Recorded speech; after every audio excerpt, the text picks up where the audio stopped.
Tuesday morning in the city of Abeokuta, the Rock City State, capital of Ogun State. As we all know about what is happening in Nigeria from the new government, and some are still having their own election petition tribunal, precisely the one that happened in Abeokuta. Why I'm bringing these in the forefront is that so many things happen which does not ought or isn't expected to happen. If truly Nigeria is a state with law that stands and binds everyone. It was a lawlessness activity that happened at Ishabo, or rather in Abeokuta, while the governorship petition election tribunal was ongoing. I just want to say that because I need to bring your attention to it, that if truly we have a rule of law, definitely talks shouldn't be there to intimidate anyone at the Ishabo Magistrate Court in Abeokuta. My name is Mori Rebila Lawal, and the program is Newspaper Headline Today on your darling station, which is a channel on YouTube, BGI TV Current. Alongside with me is my regular on the show. My name is Ige Olalekon. It's a pleasure meeting you this morning, and I wish you a best of luck today. I'm having the Vanguard newspaper alongside the Punch newspaper. I have the Nation newspaper and also have the Daily Post newspaper. The very first story on my Vanguard newspaper this morning is about a story coming from Kwara Poly. Kwara Poly withdraws students' HND certificates. NGO to Labor Union embrace dialogue on subsidy removal. And again, I'm having another story on the Vanguard this morning coming as Owo attack. Survivors groan, families of victims relieve sad experience, and 1 year after, what is their dream so far?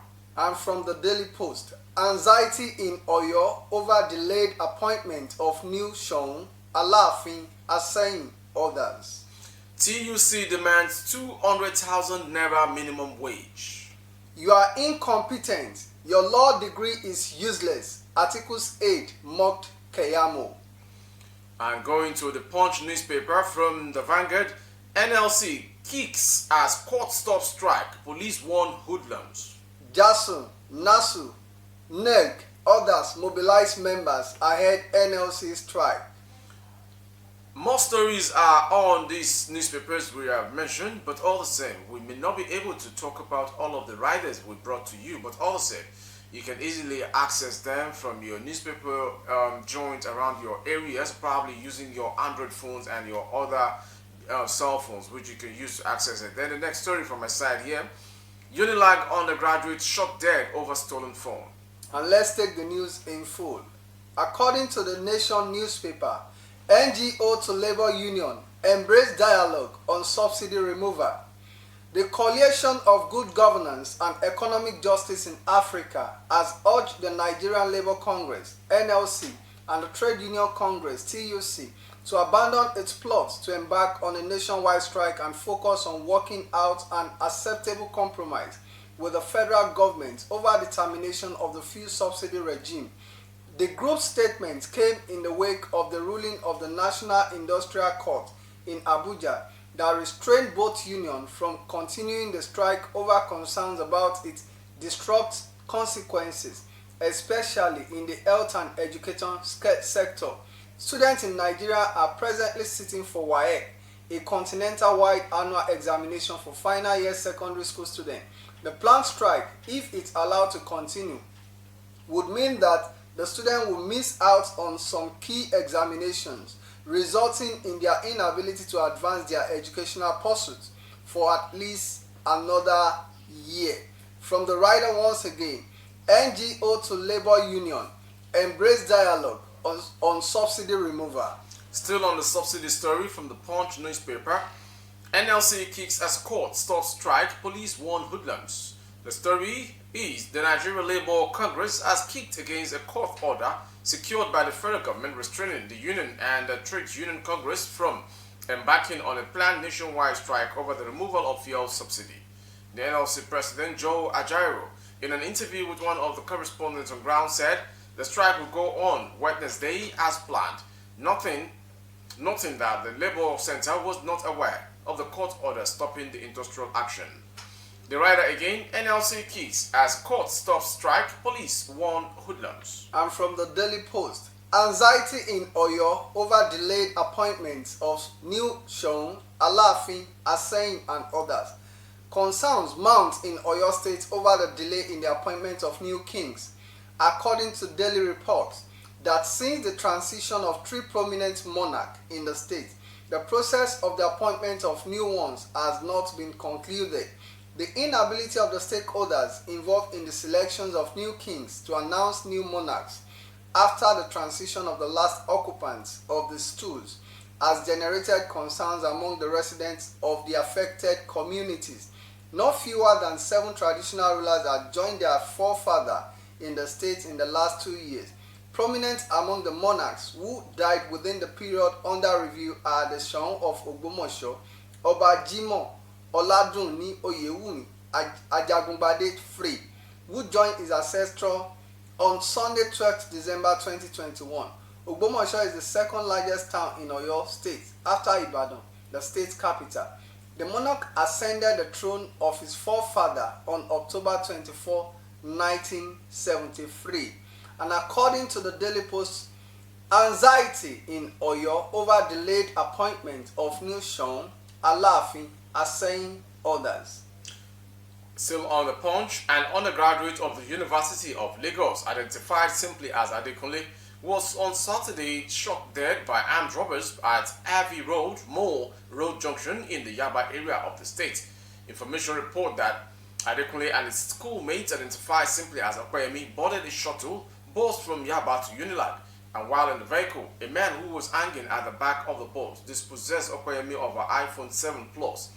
Pained by the development, Okoyemi raised the alarm and Adekunle, in a desperate attempt to retrieve the phone from the robber, who jumped down from the bus and fled, pursued him. Realizing that Adekunle was closing in on the suspect, it was learned that one of the hoodlums suspected to be working with the fleeing suspect appeared from nowhere and shot the 23-year-old.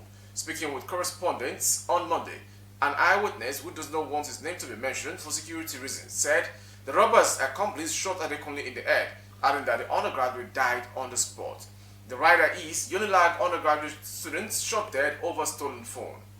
You are incompetent. Your law degree is useless. Articles aid mock Keyamo.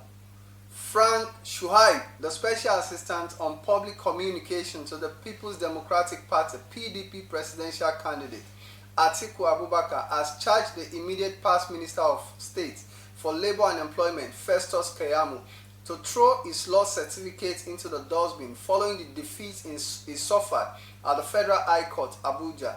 Shuaib said Keyamo's law degree was useless. Keyamo had, ahead of the election, written a petition to the Economic and Financial Crime Commission (EFCC), the Code of Conduct Bureau (CBB), and other anti-graft agencies to arrest and prosecute Atiku over bogus and unsubstantiated allegations. Eager to satisfy his paymaster, Keyamo did not wait for up to 3 days for the EFCC and other agencies to act on his petition, but hurriedly filed a suit before the court seeking an order to mandate the agencies to act on his petition. On Monday, Justice James Omotosho dismissed Keyamo's suit as incompetent and awarded a 10 million fine against Keyamo. According to the rider, once again, you are incompetent, your law degree is useless, and that is according to Atiku's aid. Tinumbu will turn Nigeria's economy around, says Jimoh Ibrahim. Billionaire businessman Jimoh Ibrahim on Monday expressed a conviction that President Bola Ahmed Tinumbu will develop the nation. A statement on Monday quoted Ibrahim to have expressed a conviction while commenting on the state of the nation in his Abuja office. According to Ibrahim, who is senator-elect for Ondo South Senatorial District, Tinumbu is prepared for the job and has begun taking appropriate steps to rescue the economy from the precipice. He therefore urged Nigerians to support the president and his policies that would be unveiled to revamp the nation's economy for the benefit of all. I want to assure Nigerians that President Bola Ahmed Tinumbu will turn around the nation's economy by and by. The writer is on the Punch newspaper. Tinumbu will turn Nigeria's economy around, says Jimoh Ibrahim. And from the Nigerian Tribune, subsidy remover JASU, NASU, NOGIL, others mobilized members ahead of NLC strike. As Nigerian Labour Congress NLC prepare for Wednesday's nationwide strike against the recent fuel subsidy removal by the President Bola Ahmed Tinumbu, more affiliated unions of the Congress have directed their state chapters and council chairmen across the Federation to commence mobilization and sensitization of their members for a total and comprehensive industrial action. The union, in letter addressed to their state chapter and council chairman, directing them to commence mobilization, described the subsidy removal and newly fixed pump price as insensitive to the exacerbating economic hardship workers and Nigerians are already suffering, therefore must be rejected and reversed until kick-started negotiation between government and labour is concluded and agreed reached. Judicial Staff Union of Nigeria, JASU, in the directive letter signed by M.J. Akwakisi for the Nigerian Secretary, reads, "This is to inform all branches and chapters of our great union across Nigeria to begin mobilization for a nationwide action and withdrawal of service which would commence on Wednesday 7th June 2023. Once again, according to the rider in Nigerian Tribune, subsidy removal, JASU, NASU, NOGE, other mobilized members ahead of NLC strike." On today from Vanguard, NLC TUC suspend strike, that's the rider. And it's coming. The organized labor made up of the Nigeria Labour Congress NLC and the Trade Union Congress of Nigeria TUC yesterday agreed to suspend its planned strike scheduled to begin tomorrow to enable further negotiations with the federal government. This was part of the resolutions reached at the end of the meeting late yesterday evening. Monday's meeting and resolution were attended and signed by Mr. Femi Gbajabiamila, Chief of Staff to the President, Festus Osifo, President TUC, Nuhu Toro, Secretary General TUC, Joseph Ajairo, President NLC, Emmanuel Ugwaja, MNI, General Secretary NLC, and Miss Kachulom S. Dajo, Permanent Secretary, Federal Ministry of Labour and Employment. All the resolutions arrived at the meeting include continued engagement by the TUC and NLC with the federal government and secure closure on the resolution above. The rider once again from the Vanguard, NLC TUC suspend strike. Moriri, looking at the issue of the strike and the persistent rise in price of fuel, and with the hardship coupled with the hardship of Nigerian masses, if you look at it from different angles, you discover that various stakeholders have been putting pressures on the federal government. Now that they are planning to sort out and to call off the strike or not to even go further with the strike, do you think there has been a resolution between the federal government and the labor union? News has it that there is no information concerning resolution. That's the first thing for me.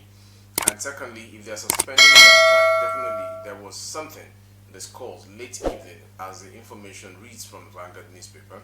And thirdly, the essence of going on strike is the government only the party they need to go on strike against, and leaving behind the oil marketers, independent marketers on oil in Nigeria. Many of them are so disloyal and they are so, they are not to be trusted to the fact that whatever they are doing concerning their businesses is just for their own personal benefit, not to the betterment of what an average Nigerian can afford in buying a liter.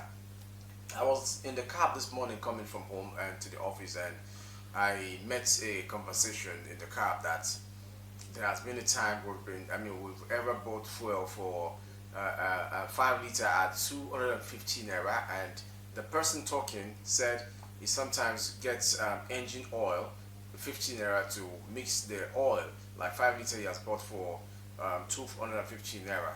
Buying the engine oil with it makes 300 naira. Even today, you can't afford a liter for 300 naira. Exactly. Nigeria is a country with lawlessness. Nigeria is a country that the rule of law favors only the rich.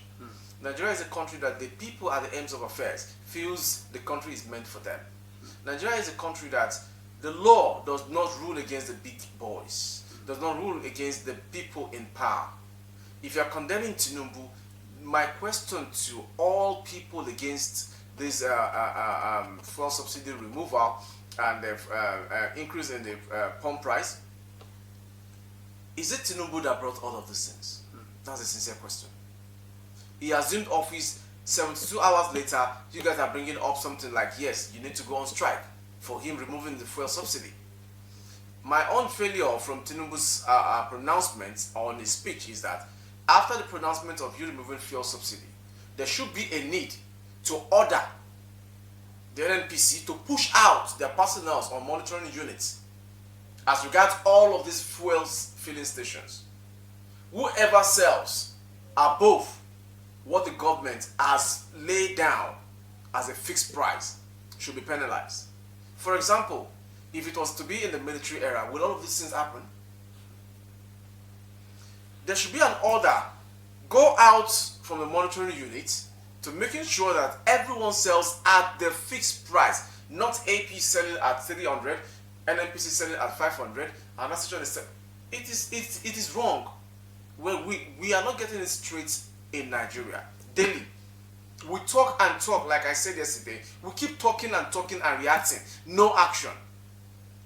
But let's look at it from this perspective. Just like what you said, I think, like the marketers, I think if the government can, put a sanction on those marketers, maybe for instance, if some of them are adamant doing what is contrary to the law of the land, they should be penalized. Or they could revoke their license. That's where I'm going. You understand? They could revoke their license as in which will serve as a deterrent to other people. I think people just want to remain honest to themselves. The NLC, the TUC, the independent oil marketers, and the presidency. If the four of them are to be honest and to uphold the mandate before them, individually and collectively, they should understand that whenever you have a pronouncement from your speech, there should be a moving and working action on it. Whichever station that sells above the fixed price by the federal government and NNPC should be sanctioned. Number one, there should be a punishment. You fill the old vehicles within your spot and your station, exactly. Then revoke the license that gives them the permission to sell as a filling station. When few of them are dealt with, definitely others will readjust. But these are the independent marketers in Nigeria that feels they are untouchable. They are unquestionable. They feel the rule of law, either from the apex court to the lower court, cannot affect them. I have an information concerning the former Minister for Finance, Ngozi Okonjo-Iweala. Okay. She confessed that yes, she was trying to deregulate all of these things that is affecting Nigerians concerning fuel in this country. The next thing she got was a call from kidnappers that they've kidnapped her mom. She needed to beg for the safety of her mom. Then when she went further to inquire why was her mom kidnapped, she was told categorically that the big boys from the oil marketing realm are the one behind it. Then who is on earth that would want to lose his or her mom?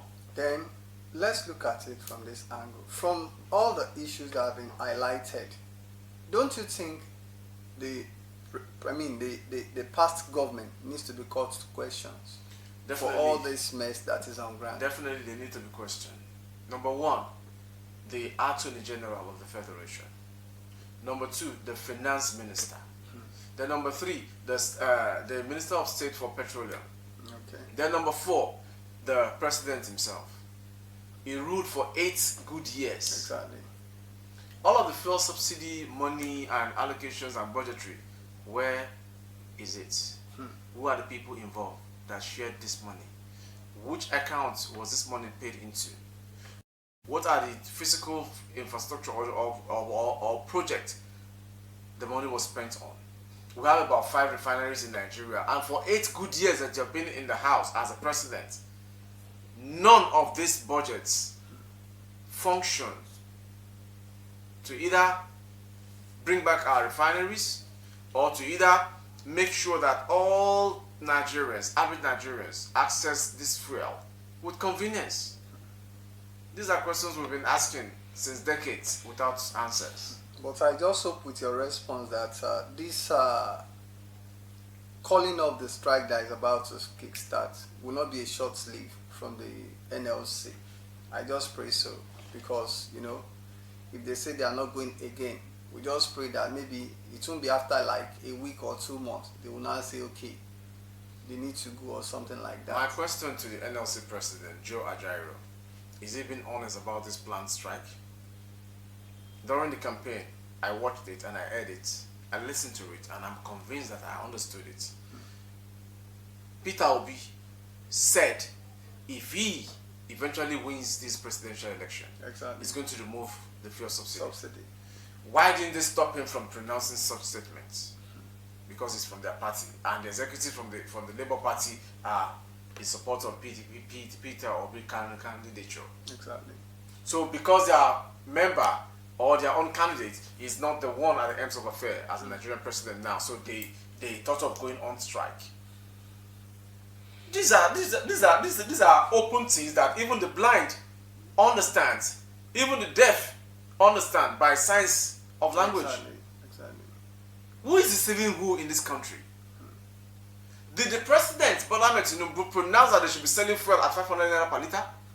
He only mentioned that he's going to remove. Exactly. And he has removed fuel subsidy. And that was what triggered the So who are the people that just strike. skyrocket this fuel pump price to the level that it is? I think the NDG of NNPC too needs to be called to question. Exactly. At least. Melekiari. Exactly. It needs to be called to question. So let's move away from that. Now, looking at what happened at Ogun State yesterday, as in the judiciary, what is your take on that? It is a shame. Not only within Nigeria, to the outside world. We all could name all of our atrocities. Number one, unknown gunmen. Number two, political talks. Number three, Boko Haram. Number four, kidnappers. Number five, kidnap syndicates. These are just gibberish concerning English language. Exactly. We are fooling ourselves in this country. Governorship Election Petition Tribunal is ongoing at the Ishaba Magistrate Court in Abeokuta, state capital of Ogun State. And the affected people are there from all parties involved. PDP, APC, and others. And you're telling me some talk just comes from nowhere. And they have this misunderstanding amongst themselves and led to those talks beating up one of the governorship aspirants. Is the country in a dramatic continuation? Like we're having a continual drama every day.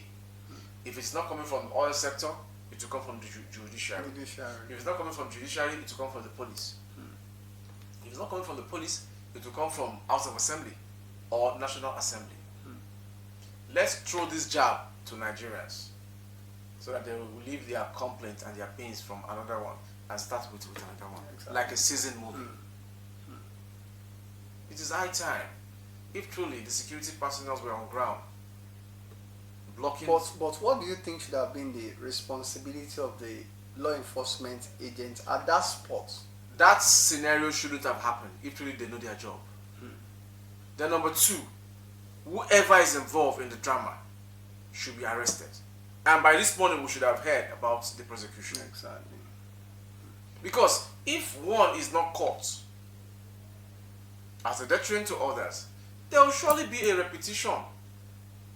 As peaceful as Abeokuta is in Ogun State and every other part of Ogun State, as peaceful as it is, why is it that we always have these political talks disrupting the peace and harmony among people of the state?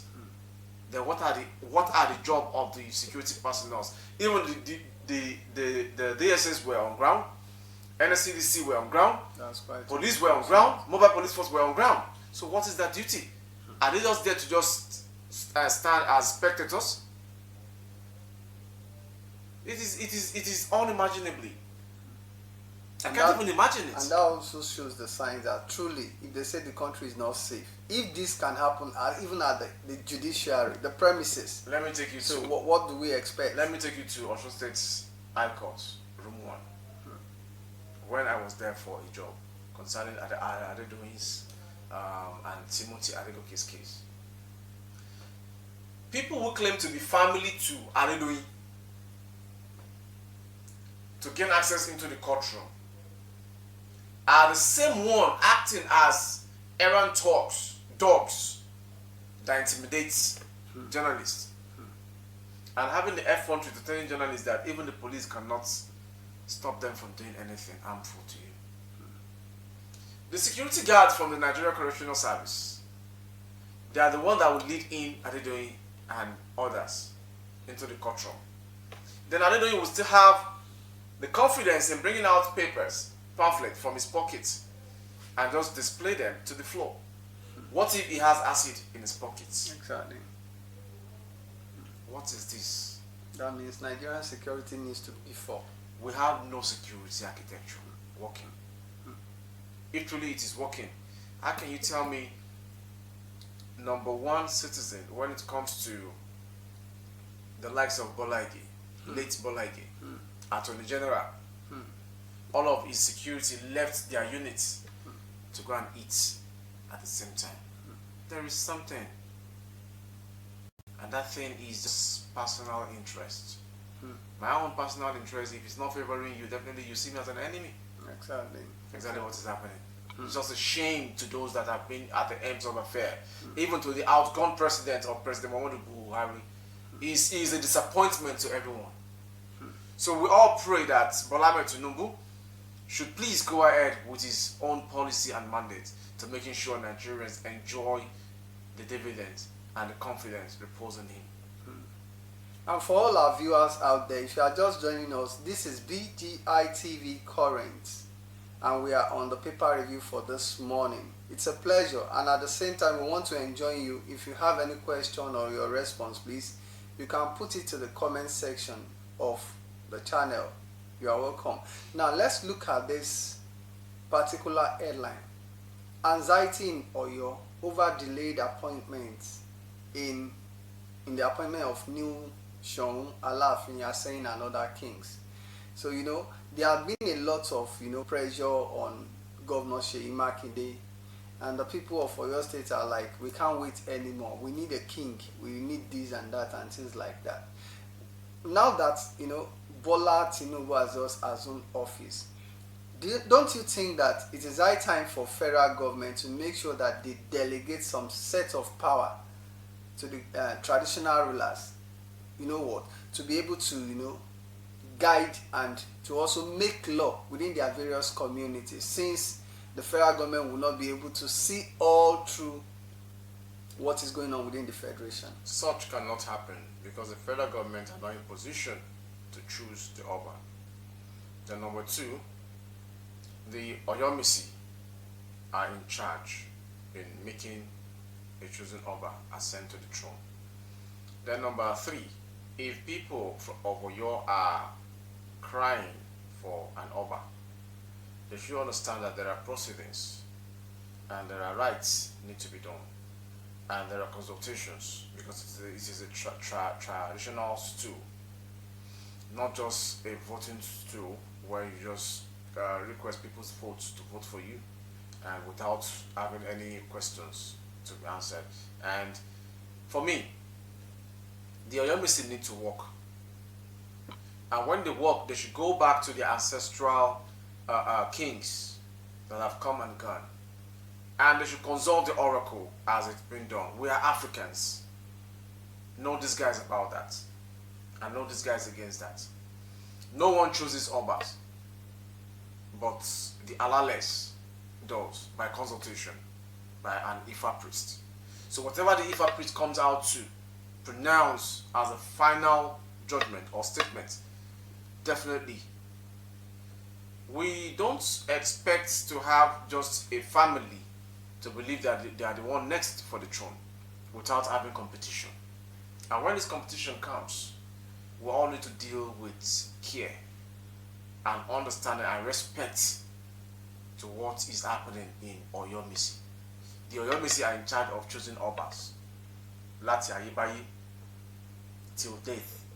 And the respect accorded to them need to be maintained 100% with total tolerance. So if anyone is querying that it's been long, there's nothing coming out, they should exercise patience. If the competitions are not fierce, someone would have ascended the throne. That aside, then the federal government needs, and there are policies to, okay, local government, you have this, and local government chairman or chairman are the one responsible to those duties, not state government. Definitely everything will start working fine, because if you want to build a house without a proper foundation, a solid foundation, definitely the house will not last. The structure of the house, of the building, is never going to last. Then lastly, my advice to the federal government is that they have the powers, they have the orders. Just pronounce this thing. Why will Nigerians be afraid of those in powers when we are in the sun, in the rain, under the sun, or in the rain, with dedication and selflessness?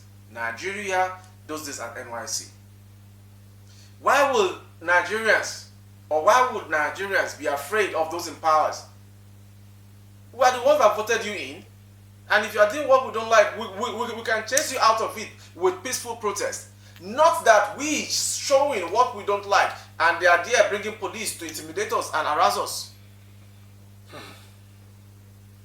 Okay, Morire, like I still want to come back to this question. If you could recall, during the time of the past head of state, President Ibrahim Badamasi Babangida, royalty was so much respected, and most, all the traditional that were given their due accord. But if you discover, you come to realize that the moment Abacha came in, it was since then that the issue of traditional rulers has been pushed aside. They've been put at the back. Now, what I'm saying is, as Bola Ahmed Tinumbu is coming on board now, the new president is on board already, the new president.